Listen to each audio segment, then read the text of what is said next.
نحمده ونصلي على رسوله الكريم وعلى آله وأصحابه أجمعين برحمتك يا أرحم الراحمين. رب اشرح لي صدري ويسر لي أمري واحلل عقدة من لساني يفقهوا قولي. محترم و معزز ناظمہ حلقہ یو پی مشرق، ہماری دیگر ارکان بہنوں اور بہت ہی معزز خواتین اور طالبات، السلام علیکم ورحمۃ اللہ وبرکاتہ۔ تاخراتیں جاری ہیں، الحمدللہ رمضان المبارک کے ہم آخری عشرے میں ہیں اور آج 27ویں شب ہے، اور اس رات میں جیسے یہ پروگرامز بنائے گئے ہیں، آج کا جو پروگرام ہے جس میں آپ کے سامنے مجھے جو گفتگو یا میرا جو حاصل مطالعہ پیش کرنا وہ یہ کہ ہماری جدوجہد کا محور صفت تقویٰ کی نشو و نما۔ یہاں یہ جو عنوان رکھا گیا ہے یہ اس ماہ سے بہت زیادہ مطابقت رکھتا ہے۔ قرآن مجید میں روزے کے سلسلے میں جو بات سورہ بقرہ میں ہمیں ملتی ہے، وہاں پر اللہ تعالیٰ ارشاد فرماتے ہیں کہ تم پر روزے فرض کیے گئے ہیں جس طرح تم سے پہلے کے یعنی نبیوں کے ماننے والوں پر فرض تھے اس طرح تم پر بھی فرض کیے گئے ہیں۔ اور آیت کے اختتام پر بہنوں سے گزارش ہے کہ پہلی دوسری لنک فل ہو گئی ہے تو تیسری لنک پہ جوائن ہو۔ جی بھائی چلے جی، تو یہاں اس آیت کے اختتام پر لعلکم تتقون، یعنی یہ اللہ تعالیٰ روزے تمہیں اس لیے رکھواتے ہیں شاید کہ تم میں تقویٰ کی صفت پیدا ہو، تمہیں پرہیزگاری آئے۔ تو یہاں ہم دیکھتے ہیں کہ تقویٰ کے میننگ کیا ہے۔ تقویٰ کا جو لغوی مفہوم ہے وہ عربی زبان میں وقع، یقی کے معنی میں استعمال ہوتا ہے۔ کسی شے کے ضرر سے، کسی شے کے نقصان سے اپنے آپ کو بچانا، اسی سے اتقاء ہے جو قرآن مجید میں کئی معنوں میں استعمال ہوا ہے۔ اور صفت تقویٰ یعنی ہمارے جو بھی کام ہو، ہماری جو بھی جدوجہد ہو، چاہے وہ عبادات کو لے کر ہو، معاملات کو لے کر ہو، جس طرح کی بھی ہماری جدوجہد ہے، اس میں ہم یعنی تقویٰ کو کس طرح سے، اس صفت کو ہم کس طرح سے اپنا محور بنا سکتے ہیں، اس کے بارے میں ہمیں یہاں آج ہم اس پر غور کریں گے۔ جیسا کہ قرآن مجید میں کئی مقامات پر تقویٰ کا جو لفظ آیا ہے اس سے یعنی پرہیزگاری مراد ہے، بچنا مراد ہے، ڈرنا مراد ہے۔ جیسے واتقوا فتنة لا تصیبن الذین ظلموا منکم خاصہ، اور ڈرو اس فتنے سے، یہاں پر ڈر کے میننگ میں اس کو لیا ہے کہ اسی آفت سے ڈرنا، یعنی اس آفت سے، اس فتنے سے ڈرو جو تم میں سے خاص طور سے انہی لوگوں کو نہیں پکڑے گی جنہوں نے ظلم کیا ہے، بلکہ ان لوگوں کو بھی پکڑے گی جو ظلم کے خلاف آواز نہیں اٹھاتے ہیں۔ پھر اسی طرح سے ایک اور مقام پر کہا گیا ہے کہ ان تتقوا اللہ یجعل لکم فرقانا ویکفر عنکم سیئاتکم، اگر تم اللہ سے ڈرو گے تو اللہ تم کو حق و باطل کا امتیاز بخشے گا، تم کو کسوٹی عطا فرمائے گا، فرقان عطا فرمائے گا اور تمہارے گناہوں کو بخش دے گا۔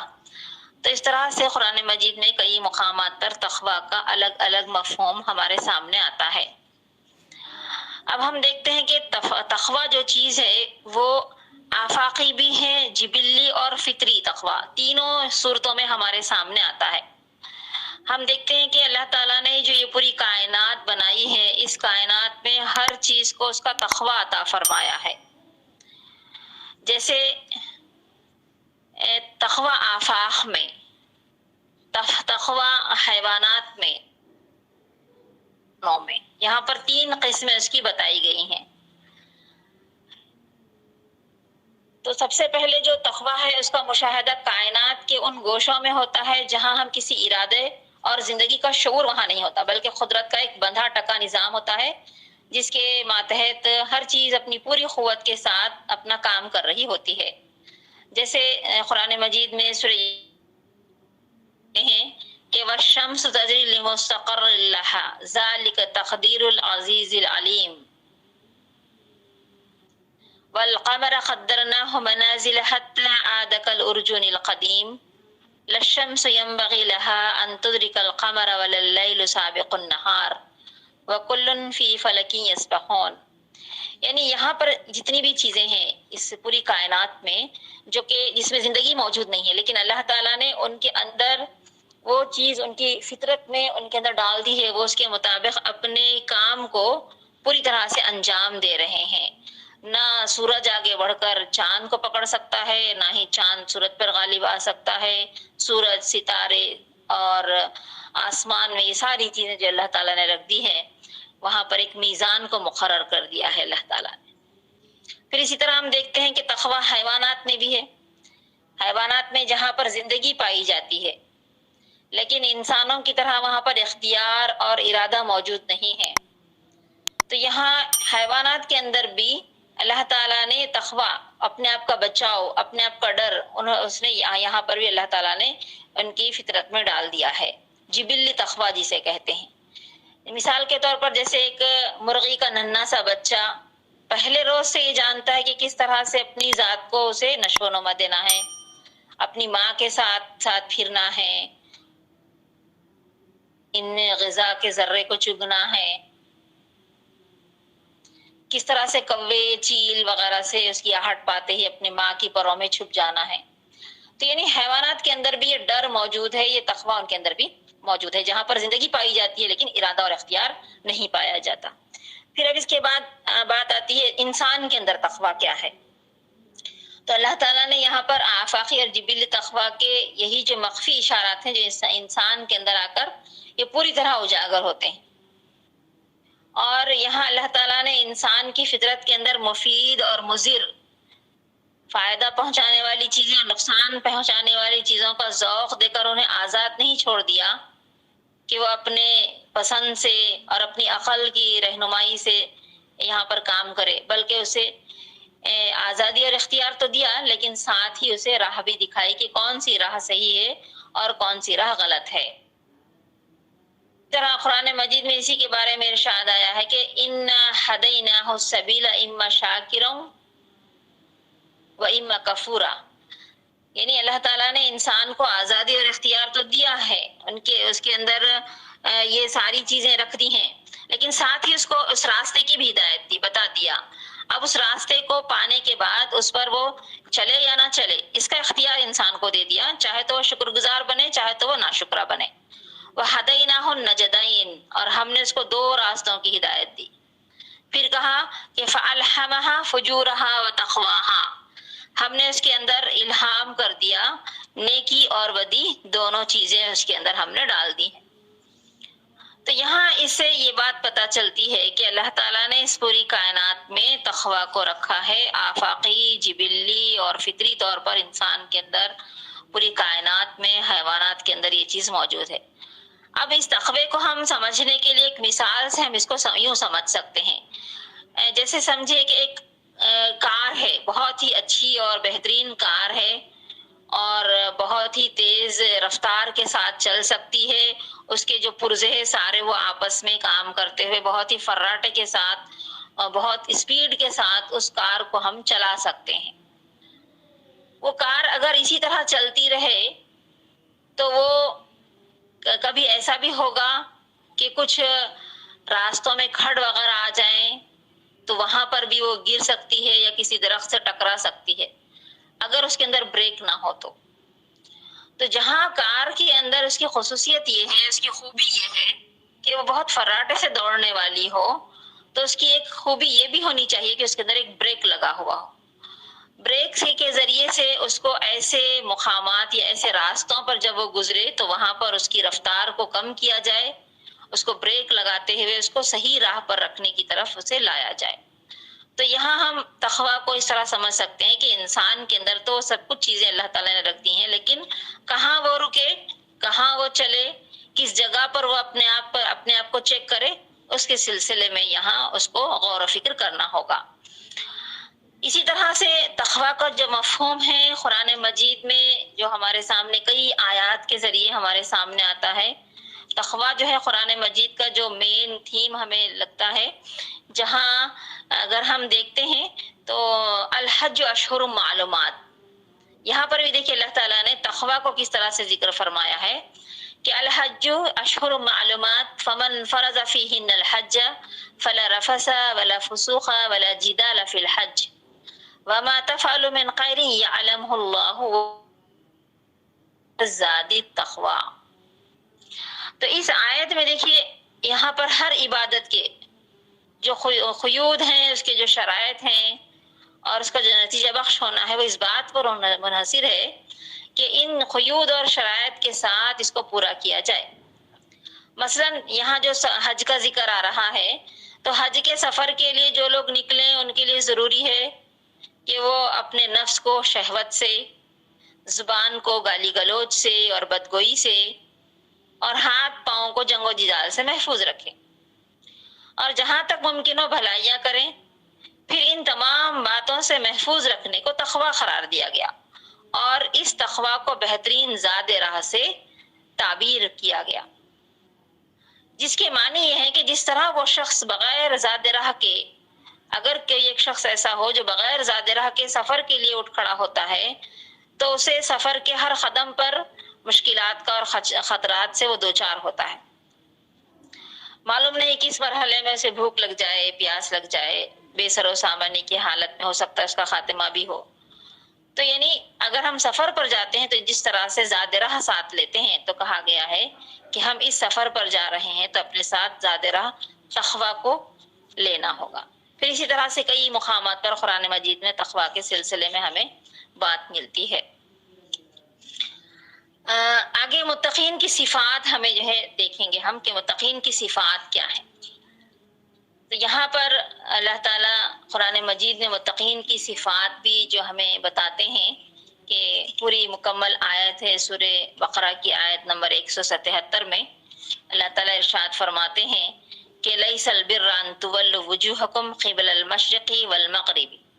ولكن البر من آمن بالله واليوم الآخر والملائكة والكتاب والنبيين وآتى المال على حبه ذوي القربى واليتامى والمساكين وابن السبيل والسائلين وفي الرقاب وأقام الصلاة وآتى الزكاة والموفون بعهدهم إذا عاهدوا الصابرين في البأساء والضراء وحين البأس أولئك الذين صدقوا وأولئك هم المتقون. تو یہاں نے اس آیت کی جو تشریح ہے اس میں پوری طرح متقین کی جو صفات ہے وہ یہاں بیان کی گئی. دینداری اور تقوی کی اصلی جو اس کے تقاضے ہیں وہ پورے کے پورے اس آیت میں بیان کیے گئے ہیں، اور ساتھ ہی اس میں ان لوگوں کی پوری تردید بھی ہو گئی ہے جو دین کے مطالبات میں کچھ رسوم اور بعض احکامات کی پابندی میں مبالغہ کر کے یہ چاہتے ہیں کہ زیادتی سے کمی کی جو ہے اصطلافی کر لیں، جو دین کے اصلی مطالبات سے پورے کرنے میں کر رہے ہیں.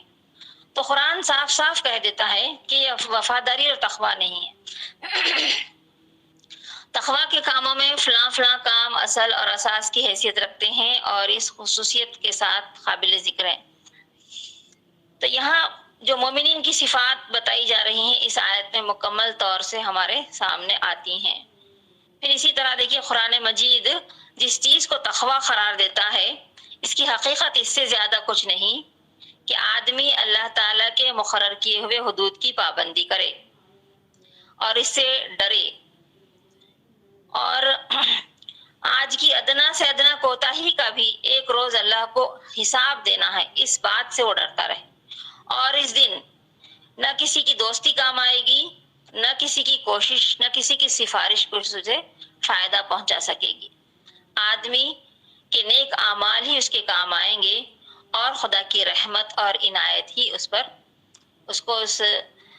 چیز سے چھٹکارا دلا سکتی ہے. تو قرآن مجید میں تقویٰ کے سلسلے میں جو بات آئی ہے اس کو ہم یوں سمجھ سکتے ہیں. اس کے بعد ہم دیکھیں گے کہ احادیث میں تقویٰ کے سلسلے میں جو بات آ رہی ہے وہ کیا ہے، کہ تقویٰ کس چیز کا نام ہے. حضور اکرم صلی اللہ علیہ وسلم نے اس بات کو کبھی پسند نہیں فرمایا کہ حدود الہی کی حفاظت و نگہداشت کے سوا اس کی کوئی خاص صورت اور حیت قرار پائے. یہاں پر دیکھیے ایک خاص بات یہ بھی ہوتی ہے کہ لوگ ایک ظاہری چیزوں کو تقوی کا معیار سمجھ لیتے ہیں، جیسے مثال کے طور پر داڑھی کا بڑا کر لینا، یا پھر اپنے آپ کو متقی اور پرہیزگار دکھانے کے لیے کچھ ظاہری چیزوں کو اختیار کر لینا۔ کچھ ظاہری چیزیں تو ہوں گی، لیکن اصل جو تقویٰ ہوتا ہے وہ دل کا تقویٰ ہوتا ہے۔ تقوی کی جو صفت ہے وہ دل میں ہوتی ہے انسان کے۔ اور جو کچھ چیزیں ایسی ہیں جو مشتبہ ہیں اور کچھ غیر واضح چیزیں ہیں، اس سے کہا گیا ہے کہ تقوی ہمیں کس چیز کو ہمیں ماننا ہوگا۔ دیکھیے دین میں کچھ چیزیں پوری طرح سے مکمل حلال ہیں اور کچھ چیزیں مکمل حرام ہیں۔ یعنی آپ صلی اللہ علیہ وسلم نے فرمایا، حدیث ہے متفق علیہ ہے، کہ آپ صلی اللہ علیہ وسلم نے ارشاد فرمایا کہ حلال واضح ہے اور حرام واضح ہے، اور ان کے درمیان کچھ چیزیں مشتبہ ہیں جن کو اکثر لوگ نہیں جانتے۔ ان مشتبہ چیزوں سے بچنا، اور جو اپنے آپ کو اسے بچا لے جائے گا اور جو شبہات میں پڑھا رہے گا، ان دونوں کے بارے میں یہاں پر ذکر ہے کہ یعنی مشتبہات کے ہمیں قریب نہیں جانا ہے۔ ہو سکتا ہے کہ ہم مشتبہ چیزوں کے قریب جائیں تو ہو سکتا ہے ہم حرام کے پاس بھی ہم چلے جائیں، اس میں ہم داخل ہو سکتے ہیں، تو ہمیں ان سب چیزوں سے بچنے کی کوشش کرنا ہے۔ تو یہاں پر اصل مطالبہ مسلمان سے ہے کہ اللہ کی حلال کی ہوئی چیزوں کو حلال جانے اور اس کی حرام کی ہوئی چیز کو حرام قرار دے۔ اس کے بغیر کوئی شخص مسلمان ہو ہی نہیں سکتا۔ لیکن حلال ظاہر اور حرام ظاہر کے درمیان کچھ چیزیں ایسی ہوتی ہیں جس کی نسبت قطعیت کے ساتھ کچھ نہیں اس میں کہا جا سکتا ہے کہ یہ حلال ہے یا حرام ہے۔ تو ایسی پہلو کو اختیار کرے گا اور مشتبہ چیزوں میں نہ پڑے گا تو وہ متقی مسلمان کہلائے گا۔ تو یہاں تقویٰ یہ ہے کہ آدمی اللہ تعالیٰ کے احکام اور حدود کا پورا پابند ہو، اور جب اس کے سامنے کوئی ایسی چیز آ جائے جس میں جانب حق اس پر پوری طرح واضح نہ ہو تو اشتباہ کے پہلو کو چھوڑ کر تمانیت کے پہلو کو اختیار کرے۔ جو شخص ایسا کرتا ہے وہ متقی کہلاتا ہے، اور اس کا دین اور اس کی جو آبرو ہے یہ ہر مشتبہ چیزوں سے محفوظ رہتی ہے۔ اسی کے ساتھ وابسہ بن معبد سے روایت ہے کہ رسول اللہ صلی اللہ علیہ وسلم نے فرمایا کہ اے وابسہ، تم بر اور اسم، بر یعنی نیکی، اسم یعنی گناہ، کی حقیقت پوچھنے آئے ہو۔ میں نے عرض کیا ہاں رسول اللہ۔ آپ نے اپنا پنجہ برابر کیا اور اس کو میرے سینے پر مارا اور فرمایا اپنے نفس سے پوچھو، اپنے دل کے سوا اپنے دل سے سوال کرو۔ اور آپ صلی اللہ علیہ وسلم نے 3 مرتبہ یہ بات فرمایا کہ تقویٰ وہ ہے جس پر تمہارا دل مطمئن ہو جائے، اور اسم وہ ہے، گناہ وہ ہے جو دل میں کھٹکے۔ اگرچہ لوگوں نے اس کے جواز، جیسے آپ صلی اللہ علیہ وسلم نے ایک اور حدیث میں ملتا ہے نا کہ آپ صلی اللہ علیہ وسلم نے ارشاد فرمایا اپنے دل کی طرف اشارہ کر کے کہ التقویٰ ہا ہونا، التقویٰ ہا ہونا، کہ تقویٰ یہاں ہے۔ تو تقویٰ وہ چیز ہے جس سے ہمارا دل مطمئن ہو، اور ہمارے دل میں اگر کوئی کھٹک محسوس ہو رہی ہے تو گویا وہ گناہ ہے۔ اگر ہم یہ سوچیں کہ ہمارے اس کام کو کوئی لوگ نہ دیکھیں تو سمجھ لیں کہ وہ کام یعنی خراب ہے، وہ کام برا ہے، وہ کام گناہ ہے۔ پھر اسی طرح ہم آگے دیکھتے ہیں کہ مطالبات اور ضروریات میں عدم توازن نہ ہو، زہد اور عبادت کی طرف جھک پڑے تو ایسے نہ جھک جائیں کہ توازن اس میں قائم نہ رہے۔ وہ حدیث بھی ہمیں ملتی ہے نا کہ حضرت عائشہ رضی اللہ کے پاس کچھ صحابی آئے اور انہوں نے آپ صلی اللہ علیہ وسلم کی زندگی کے معمولات جان کر وہاں سے چلے گئے، اور جاتے ہوئے انہوں نے یہ ارادہ کیا اور یہ بات بتائی کہ آپ صلی اللہ علیہ وسلم تو بخشے بخشائے ہیں، اب ہم یہاں سے اپنی پوری زندگی میں مطلب ہم نماز ہی پڑھتے رہیں گے، بعض نے کہا کہ ہم روزے ہی سے ہی رہیں گے۔ تو اس طرح سے لوگوں نے یہاں پر زہد و عبادت میں اس طرح جھک پڑے۔ اسی تعلق سے ایک اور حدیث ہے کہ حضرت عبداللہ بن عمر بن عاص سے روایت ہے کہ مجھ سے رسول اللہ صلی اللہ علیہ وسلم نے پوچھا کہ کیا یہ صحیح نہیں ہے کہ تم دن کو روزہ رکھتے ہو اور رات بھر نمازیں پڑھتے ہو؟ میں نے عرض کیا صحیح ہے اللہ کے رسول، یہ بات صحیح ہے۔ آپ صلی اللہ علیہ وسلم نے ارشاد فرمایا ایسا نہ کرو، کبھی روزہ بھی رکھو کبھی افطار بھی کرو، نماز بھی پڑھو اور سو بھی، کیونکہ تمہارے جسم کا تم پر حق ہے اور تمہاری آنکھوں کا بھی تم پر حق ہے، تمہارے وجود کا بھی تم پر حق ہے اور تمہارے ملاقاتیوں کا بھی تم پر حق ہے۔ پھر اسی طرح دیکھیے ایک اور چیز ہوتی ہے کہ بعض لوگ مباحات اور رخصتوں سے مستفید ہونا بھی شان تقویٰ کے خلاف سمجھتے ہیں، اس کے منافی سمجھتے ہیں۔ یعنی اللہ تعالیٰ نے جہاں پر رخصت دی ہے، جہاں پر اللہ تعالیٰ نے وہاں ہمیں کہا ہے کہ ہاں اب تم اپنے آپ کو مشقت میں نہ ڈالو، تو وہاں اگر انسان اپنے آپ کو مشقت میں ڈال کر یہ سمجھتا ہے کہ میں متقی اور تقویٰ والے کام کر رہا ہوں، تو یہ صحیح نہیں۔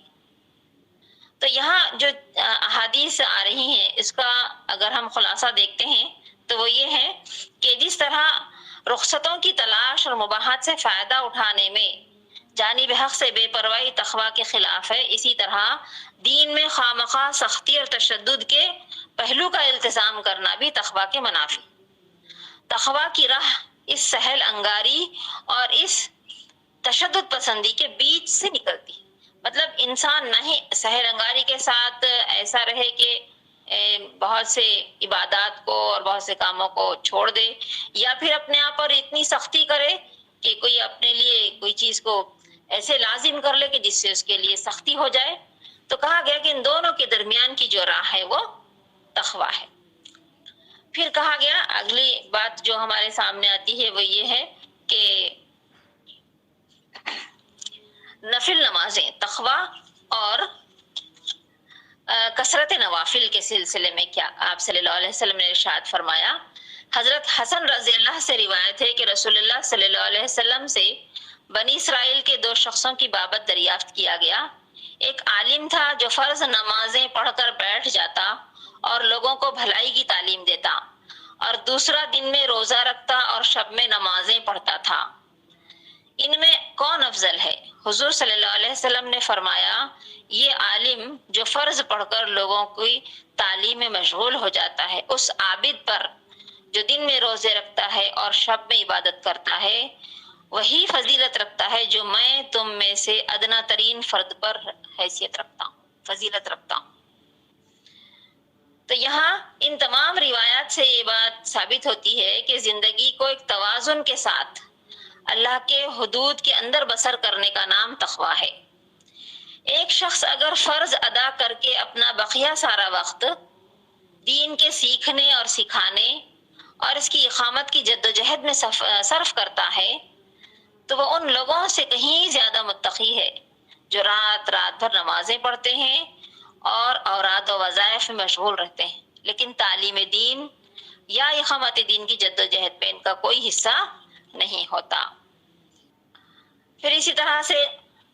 ہم دیکھیں گے کہ تقویٰ اور مظاہر تقویٰ کس طرح سے ہیں۔ یعنی بعض لوگ صرف مظاہر تقویٰ کو جو ظاہری طور پر ہے اسی کو تقویٰ سمجھ بیٹھتے ہیں اور اپنا سارا زور انہی چیزوں پر صرف کرتے ہیں،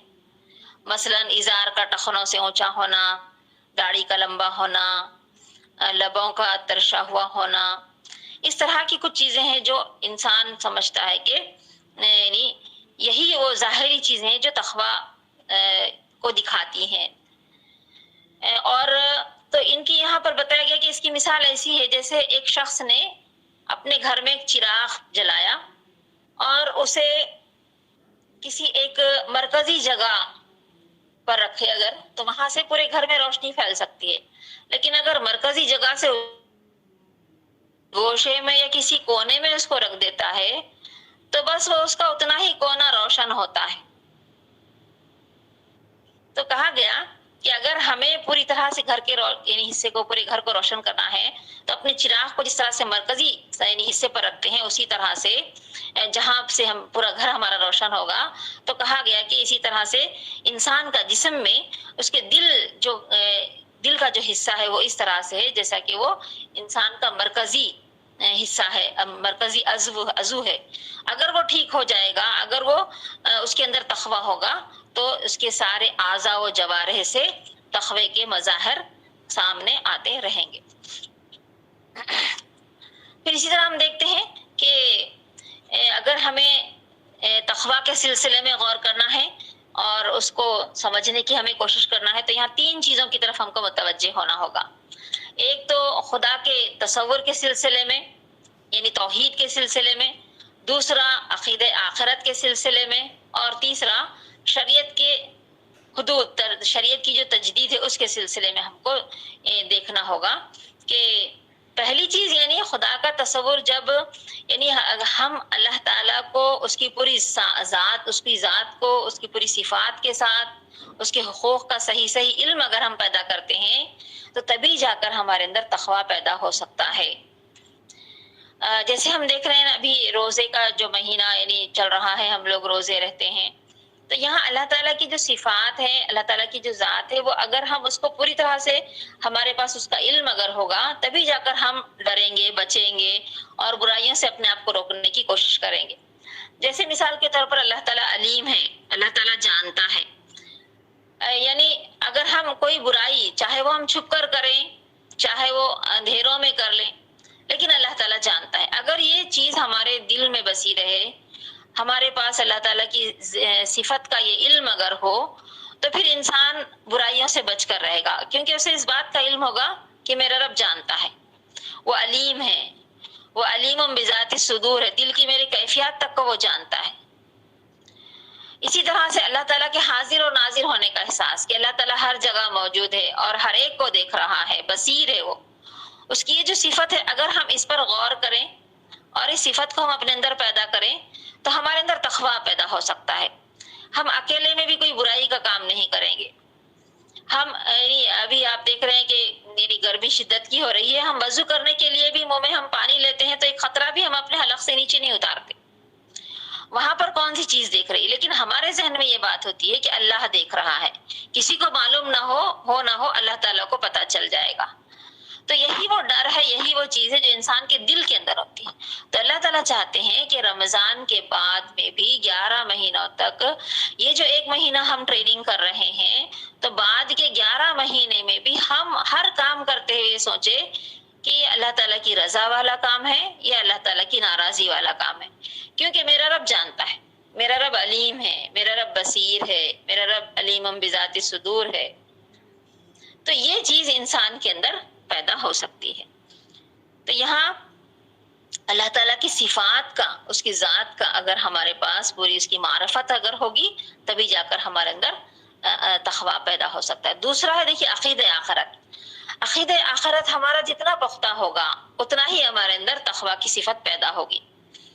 یعنی یہ چند روزہ زندگی ہے، مجھے کچھ دن کے لیے یہاں پر بھیجا گیا ہے اور میں جو ہے یہاں سے مجھے ایک دن اللہ تعالیٰ کے حضور حاضر ہونا ہے اور مجھے وہاں پر جا کر جواب دینا ہوگا، میری اپنی زندگی کے ایک ایک عمل کا وہاں پر حساب ہوگا، وہ سریع الحساب ہے۔ اگر یہ چیز ہمارے ذہنوں میں رہے گی تو پھر ہمارے اندر یعنی یہ چیز پیدا ہوگی کہ ہم اپنے آپ سے یعنی ڈرتے ہوئے، بچتے ہوئے، گناہوں سے بچتے ہوئے اپنی زندگیوں کو گزاریں گے۔ پھر اسی طرح سے ہمیں شریعت کی جو احکامات ہیں، شریعت کی جو تعلیمات ہیں، ہوگا کہ اللہ تعالیٰ کی جو حدود ہیں، اس کی جو قائم کی ہوئی، مقرر کی ہوئی حدود ہیں، ہم اس سے تجاوز نہ کریں بلکہ ہم ان حدود کے اندر رہتے ہوئے اپنی زندگیوں کو گزارنے کی کوشش کریں اور مشتبہ چیزوں کی بھی ہم قریب نہ جائیں۔ پھر دیکھیے یہاں جیسے آج جن حالات سے ہم گزر رہے ہیں تو ہمارے سامنے بھی جو دنیا ہے وہ فسق و فجور سے بھری ہوئی ہے، جس کے سارے افکار اور نظریات اکثر یعنی باطل ہیں، اس کے اعمال اور افعال بھی جو ہے نفس پرستانہ ہیں۔ خدا پر ایمان تو سرے سے موجود ہی نہیں ہے، یا موجود ہے تو پھر مطلب یعنی ہم صرف نام کے مسلمان بن کر رہ گئے ہیں، عملی طور پر ہم سے یعنی مسلمان ہونے کا یعنی صدور نہیں ہوتا۔ یعنی یہ بات ہمارے سامنے، ہم اپنے عمل کے ذریعے سے اس بات کو نہیں رکھتے کہ ہم اللہ اور اس کے رسول کو مانتے ہیں۔ تو ان حالات میں ہمیں یہ دیکھنا ہے کہ ایک تو ہم کو بھی اس اسلام پر اور ایمان پر اپنے آپ کو قائم رکھنا ہے، اور ساتھ ہی اللہ اور اس کے رسول کی تعلیمات کو بھی لوگوں تک پہنچانے کی کوشش کرنا ہے، اقامت دین کا ہمیں کام کرنا ہے۔ اور ہم یہ سمجھ لینا کہ تقوی یا متقی صرف وہی ہے کہ جو صرف نماز اور نوافل اور اس کی کثرت کرتا ہو، یہی متقی ہے، تو یہ ہمارے سوچ کی غلط فہمی ہوگی۔ اصل تقوی اور متقی تو اور اس کے رسول کا طرف اس کا بھی حق ادا کریں اور دوسری طرف بندوں کا بھی ہم حق ادا کرتے رہیں۔ تو یہاں اس اللہ تعالیٰ سے دعا ہے کہ اللہ تعالیٰ ہمارے اندر تقوی کی صفت کو پیدا کرے، کہ ہم اس کی پوری ذات اور اس کی پوری صفات کے ساتھ ہم اللہ تعالیٰ کی معرفت ہم حاصل کریں، ہمارے اندر پیدا ہو، اور اس کے ذریعے سے اللہ تعالیٰ تقوی کی صفت ہمارے اندر زیادہ سے زیادہ پیدا فرمائے، تاکہ ہم ابھی جس ٹریننگ سے ہم گزر رہے ہیں اگلے 11 مہینوں میں ہم پھر اسی ٹریننگ کو ہم قائم رکھتے ہوئے اپنی زندگیوں کو ہم بہتر بنائیں، اور اپنے آپ کو اور اپنے اطراف کے ماحول کو ہم بہتر بنانے کی کوشش کریں۔ اللہ تعالیٰ ہمیں اور آپ تمام کو بہترین صلاحیتوں سے نوازے۔ جو بھی ہم کر رہے ہیں عبادات، جو بھی ہم اللہ تعالیٰ کی اطاعت کر رہے ہیں، اللہ تعالیٰ اس کا بہترین اجر ہم کو عطا فرمائے۔ آمین۔ وآخر دعوانا ان الحمد للہ رب العالمین۔